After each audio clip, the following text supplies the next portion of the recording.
Você está ouvindo mais um episódio do podcast sobre neurociências do Programa de Extensão Sustenta a Vida da Universidade Federal Fluminense.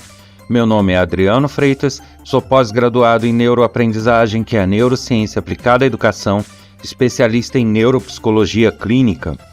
No episódio de hoje, vamos bater um papo sobre os sabores. E estou aqui para mais um episódio, dessa vez o episódio de número 46 de nosso podcast. Passou rápido, já estamos quase chegando ao episódio 50. Em termos de tempo, isso equivale a quase um ano de podcast. Justamente por ter esta data comemorativa e por estarmos nos aproximando ao episódio 50, eu queria aproveitar antes de entrar no assunto desse episódio e divulgar uma nova ação e um novo recurso que eu estou disponibilizando para todos vocês. De bater papo, de trocar informações, trocar ideias, tirar dúvidas, de uma forma muito mais prática e muito mais ativa do que trocando e-mails. É um projeto pessoal meu, que eu estou disponibilizando no meu site pessoal, eu vou dar aqui um endereço, e que todos vão poder ter acesso, e com isso, não só deixar dúvidas para que sejam respondidas sobre os assuntos do podcast, como também trocar informações entre os ouvintes. Então, uma pessoa que está lá no Nordeste vai poder trocar informação com alguém que está lá no Sul e que também ouviu esse podcast. E eu vou estar sempre por ali olhando e discutindo e trocando informações sempre que houver necessidade. Para isso, as pessoas terão que acessar o meu site pessoal, onde eu deixei um endereçozinho específico para o podcast. O endereço é podcast.adrianofreitas.com. Ao acessar esse endereço, vocês vão entrar numa página que conterá um fórum de discussões. Nesse fórum, haverá vários tópicos, sendo que cada tópico do fórum vai ser um episódio do podcast. Eu vou disponibilizar um pequeno cabeçalho que diz o assunto do podcast, com o título dele, e ali as pessoas vão poder deixar perguntas, deixar questionamentos, colocar observações, fazer comentários, e a gente pode passar a interagir, né? Tanto eu vou interagir com as pessoas, como as pessoas entre si podem uma responder a mensagem da outra e comentar também, complementar o raciocínio. Eu acho que isso é uma forma de expandir um pouco esse conhecimento e tornar o podcast uma coisa mais dinâmica ainda e com maior interatividade. Obviamente que haverá uma moderação, isso significa que ninguém vai poder chegar lá para denegrir ninguém, para falar coisas inadequadas ao momento. Críticas serão bem-vindas desde que feitas de forma sensata. Eu só peço isso, o uso dessa ferramenta ser realmente em caráter informativo, em caráter de troca de experiências e informação. Eu acho que é mais um canal que eu disponibilizo. Eu imagino que, lógico, no início pouca gente vai acessar e vai ter essa iniciativa, mas eu penso que com o passar do tempo pode vir a ser um bom canal para obtenção de novas informações e para troca de ideias. As pessoas que quiserem acessar, elas vão ter que se cadastrar no sistema, se cadastrar no site. Eu pensei muito sobre a questão de deixar aberto, sem cadastro. Porém, a internet hoje, infelizmente, é uma terra de ninguém. Então, as pessoas nem sempre têm a consciência de usar as ferramentas de forma adequada. Então, infelizmente, por conta disso, as pessoas que desejarem ser membros desse clube, vamos dizer assim, dessa troca de informações, terão que preencher um pequeno cadastro. Vai estar lá disponível a opção para preencher. E eu garanto que nenhuma informação será usada de forma inadequada, as pessoas não vão receber e-mails de propaganda por conta disso. Elas podem até receber um e-mail ou outro para avisar de algum projeto novo, de alguma coisa, mas não vai ser aquela encheção de saco que se tem, não. Então eu garanto que vai ser uma coisa bem comedida, bem bacana, e que vale a pena se cadastrar e manter essa troca de experiências e informações. Eu aguardo vocês lá.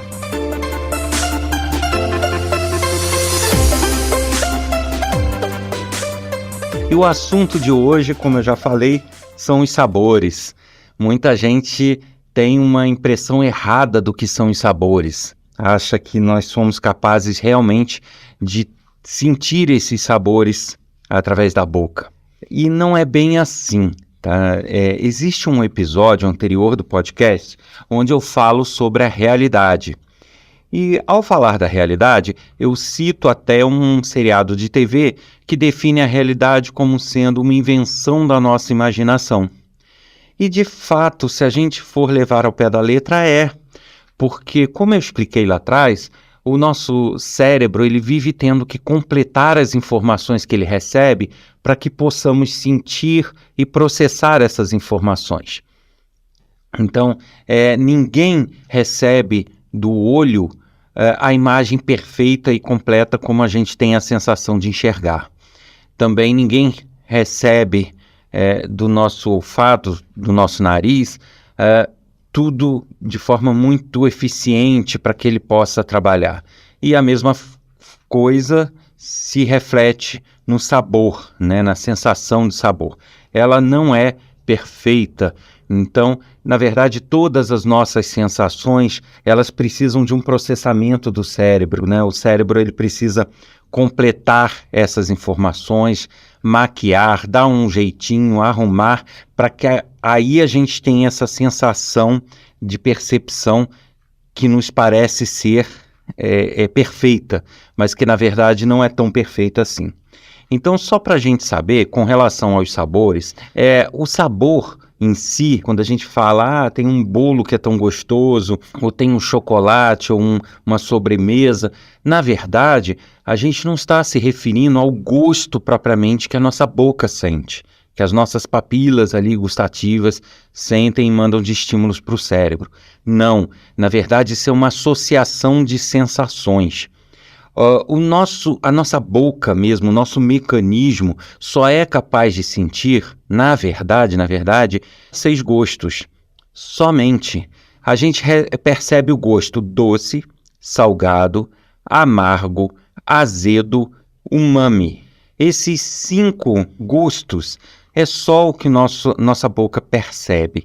Então, quando a gente come, mastiga um alimento, uma combinação entre doce, salgado, amargo, azedo e umami é que faz uma composição de gosto. Recentemente foi descoberto um outro gosto aí, que até então não era computado, né? Considerava-se esses 5 que eu falei. Porém, pesquisadores encontraram um novo gosto que é detectado, que até então era analisado ou descrito como sendo amargo ou azedo, mas na verdade eles chamaram de oleogustos, né, que é o gosto da gordura. Então é um 6º gosto que detectou-se que a gente consegue perceber.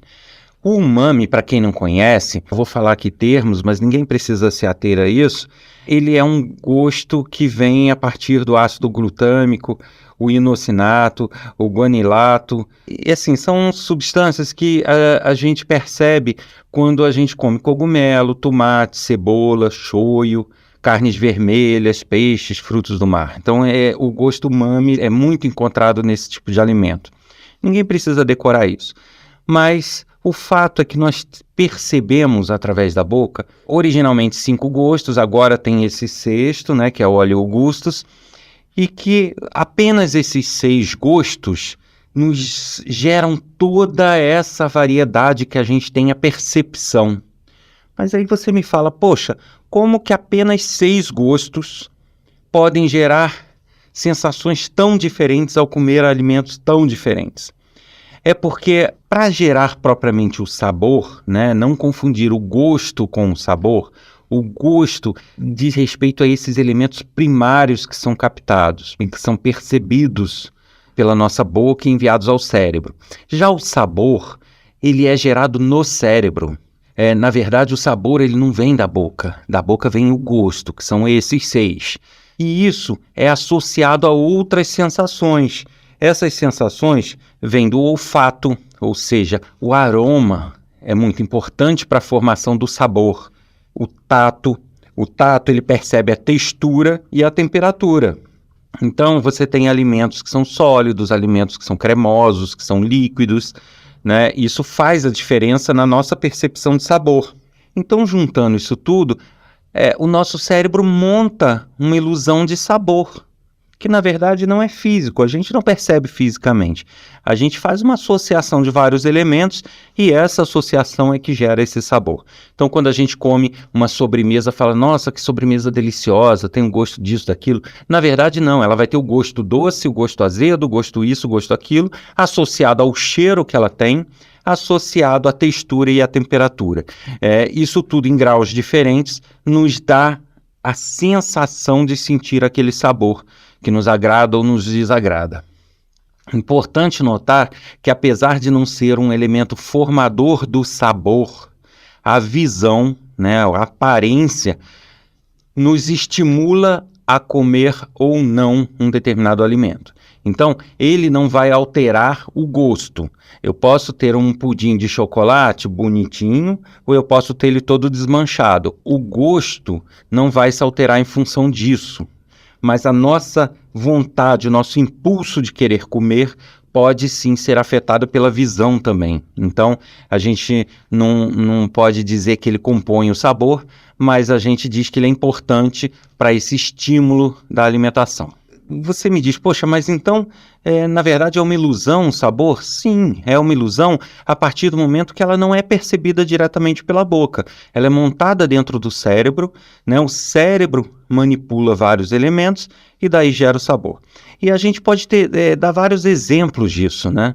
Muita gente gosta de cafezinho, né? Quem não gosta? No Brasil é uma bebida tradicional, né? Você acorda, toma um cafezinho, ou depois de um almoço toma um cafezinho, todo mundo gosta.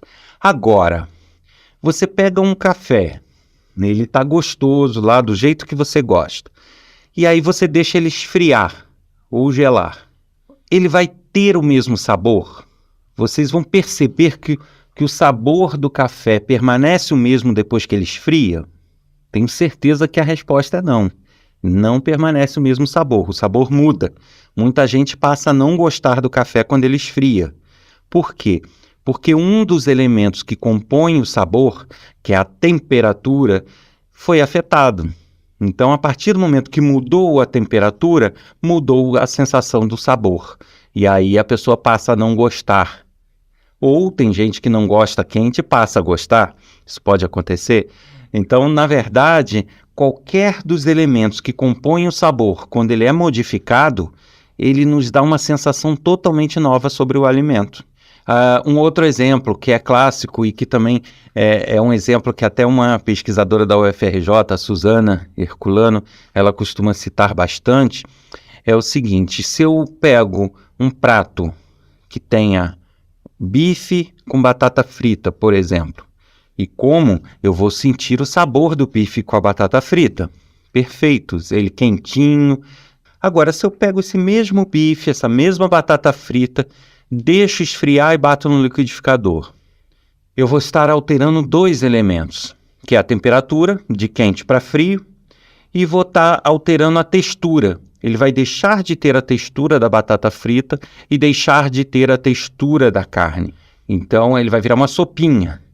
Ao perder a textura e a temperatura, eu acho pouco provável que as pessoas consigam beber esse bife com batata frita. Né? O gosto, a sensação, na verdade o gosto não, a sensação de sabor fica totalmente diferente. Então isso realmente vai fazer toda a diferença, mesmo o gosto em si não se alterando, né? Porque é o mesmo elemento, é a mesma substância que está lá, mas você tem outros fatores que também interferem nessa sensação de sabor. Então, tanto o exemplo do café como esse deixam claro isso. E isso são experiências que você mesmo pode fazer. Se você nunca observou isso, toma um cafezinho quentinho, depois espera passar, espera esfriar, põe na geladeira e toma o mesmo café. Você vai ver que o gosto não é igual, só que a substância lá é a mesma. Não mudou nada. O que mudou, na verdade? Temperatura. E aí a gente percebe que realmente é uma ilusão a gente achar que o sabor vem da boca diretamente, né? O gosto vem da boca, que é esses 5 ou 6 gostos, como se considera, eles realmente vêm da boca, mas eles são somados a outros elementos para gerar o que a gente entende como sabor. Então não confunda gosto e sabor. Uma dica interessante que eu deixo aqui é o seguinte: várias pessoas, isso eu digo das crianças, onde se percebe isso com de forma mais ressaltada, e isso também nos adultos, tem aversão a certos alimentos. No caso das crianças, não é só aversão, tem a questão do não querer, de estar fazendo um charme, de não ter nem provado o alimento. Ok, eu entendo isso. Mas, independente disso, uma coisa que afeta também crianças e adultos é a aversão a alguns tipos de alimento. Isso é uma questão natural, tá? Ainda não existem pesquisas tão conclusas sobre isso, mas já se sabe que realmente certos grupos de alimento não são tolerados por certas pessoas. Então, tem pessoas que não toleram gostos muito amargos, tem pessoas que não toleram gostos muito doces. Quando eu falo que não toleram mesmo. Tem pessoas que sentem náuseas se tentarem comer de forma forçada alguma coisa que está nesse grupo, né? Eu mesmo percebo alguns tipos de alimento que, se eu colocar na boca, eu já começo a sentir náuseas. Isso tem a ver com questões de sobrevivência instintivas, né, para evitar que se coma veneno e substâncias tóxicas, mas também tem muito a ver com a associação que se faz, né, experiências passadas na infância, imaginações criadas e reforçadas no correr da vida. Então, tudo isso vai gerando no nosso banco de memórias e experiências aversões a certos alimentos. Não se sabe, como eu falei, ainda não existem estudos tão conclusos que possam afirmar o mecanismo envolvido e por quê, mas isso existe. Então, algumas crianças têm o charminho lá de não querer comer alguma coisa, mas elas também têm, em alguns momentos, essa aversão a alguns alimentos.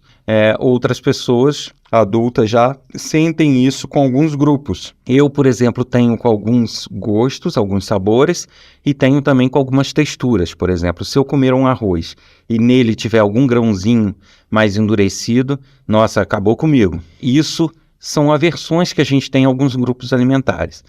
E aí, realmente, não adianta você querer colocar a goela abaixo, forçar e se acostumar, porque você vai tender até, em alguns momentos, a passar mal de tentar comer aquilo. Então, não é uma coisa agradável que se possa forçar, né? Naturalmente, você pode tentar até aos poucos mudar esse hábito, mas não deve ser uma coisa imposta. Então, mediante essas situações, uma dica interessante é o seguinte: uma criança precisa se alimentar de alguma coisa que ela não está tolerando, ou não está conseguindo comer, ou está tendo total resistência àquilo. E é até uma recomendação de algum médico que acompanha: olha, precisa da vitamina, precisa comer esse tipo de alimento. Como que você faz? Uma boa tentativa a se fazer é mudar um dos elementos do sabor. Então, às vezes, ela não vai tolerar e não vai gostar daquele alimento frio, porém, levemente aquecido ele vai. Ou vice-versa, o alimento quente não, mas frio sim. Ou então, o alimento sob a forma de papinha, sob a forma de creme não é tolerado, mas o alimento sólido sim. Ou então o sólido não, mas o líquido sim, fazer um suco ou fazer uma vitamina. Se um alimento não é bem tolerado de uma forma, tente associá-lo a outros gostos, a outra temperatura e a outra textura. Pode ser que essa sensação de sabor mude e a pessoa passe a tolerar. Essa é uma dica bastante interessante acerca dessa sensação do sabor que nós temos e que é montada em nosso cérebro. Para muitas pessoas, essa ideia de que a gente não sente o gosto direto, né? Isso é, na verdade, uma ilusão montada no nosso cérebro. Isso é uma surpresa, né? Até porque dá margem àquilo que foi dito lá no episódio sobre a realidade, a sensação e a percepção da realidade. Nem todo mundo percebe a realidade da mesma forma. Então, dessa mesma maneira, nem todo mundo vai perceber e sentir os sabores da mesma forma, porque a montagem dessa sensação que nós temos do sabor também leva em conta experiências e memórias e associações que o nosso cérebro tenha. Então, por mais que ele use elementos próprios, né, que é a textura, a temperatura e o próprio gosto, mas ele também tem uma pitada daquele mecanismo, né, que faz uso de associações que ele tenha nas memórias dele. Então, na verdade, o sabor ele pode ser percebido de forma levemente ou totalmente diferente entre as pessoas. Então, isso é uma novidade que nem todo mundo conhece, mas que vale a pena ter esse conhecimento para você perceber o quanto o ser humano é particular, né? A gente não tem como traçar uma regra que valha para todos. Algumas pessoas vão preferir um alimento sólido, outras vão preferir o mesmo alimento cremoso, líquido, uns quente, outros frio, porque isso tudo vai afetar o sabor que a pessoa sente. Muito interessante, né, pessoal? Então não se esqueçam, aqueles que quiserem, tentem acessar lá o site. Como está sendo implementado agora, pode ser que você ouça esse episódio e ainda esteja em fase de testes ou implantação. Mas fica de olho lá e participe, interaja com a gente. Alguns comentários eu posso trazer aqui no podcast para se tornar a coisa mais difundida. Eu aproveito aqui para divulgar outros projetos particulares. Um deles é um livro que eu escrevi, Neurociências e Educação, Entendendo o Nosso Mecanismo, que apesar de ter educação no nome, serve para todo mundo que é curioso do assunto, porque tem um linguajar fácil e fala das nossas memórias, fala do nosso desenvolvimento do cérebro, e é bastante bacana. Ele pode ser encontrado na Amazon, ou então mais informações podem ser obtidas pelo e-mail livro@adrianofreitas.com. Você ouviu a mais um episódio do podcast sobre neurociências do Programa de Extensão Sustenta a Vida da Universidade Federal Fluminense. Meu nome é Adriano Freitas, sou pós-graduado em neuroaprendizagem, que é neurociência aplicada à educação, especialista em neuropsicologia clínica. No episódio de hoje a gente falou sobre sabores. Se você tem alguma dúvida, algum comentário, pode escrever para o e-mail podcast@sustenta-vida.com ou então acessar lá agora o site pessoal meu, o podcast.adrianofreitas.com, onde vai haver uma plataforma, um fórum de discussões onde os assuntos de cada episódio podem ser debatidos, discutidos e informações podem ser trocadas. Um abraço a todos e eu encontro vocês no próximo episódio. Até lá!